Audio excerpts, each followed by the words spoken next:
So is it easier to learn in the dream world? Depends.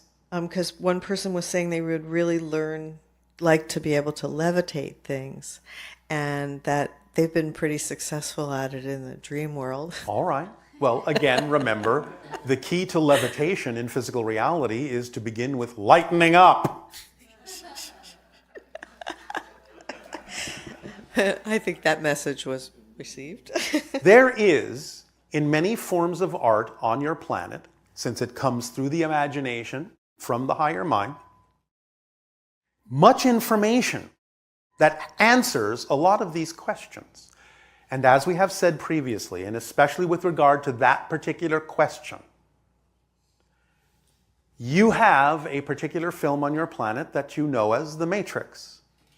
And in The Matrix, there is one particular line that answers that question definitively. It goes, even though the question is about levitation, to also the idea of making material objects seem to be manipulated by your mind. Spoon bending. And in that movie, the answer is clear. The only way you can do it is to understand there is no spoon. That it's just a projection of your consciousness.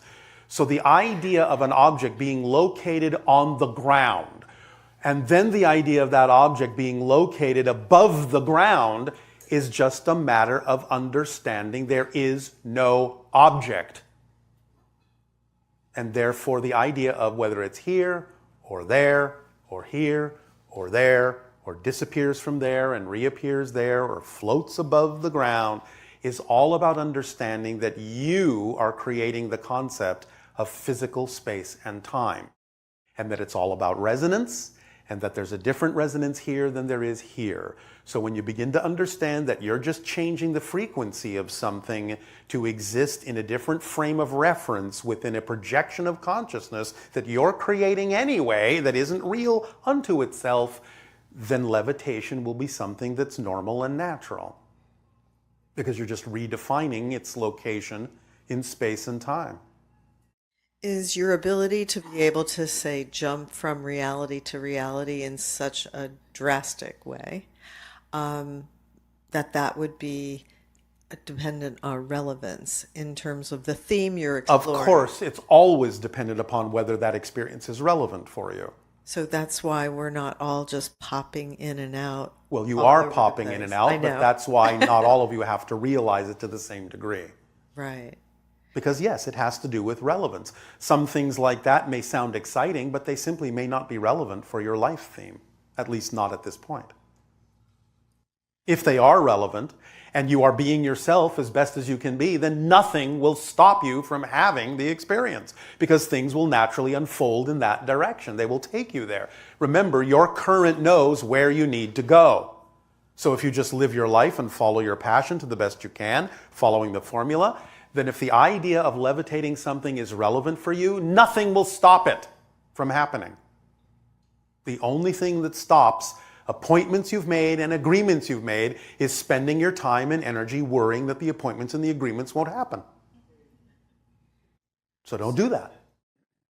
So when a person has a desire to do something that's well outside of what most human beings will do in this reality. Again, it goes back to the idea of why does your passion come in that form?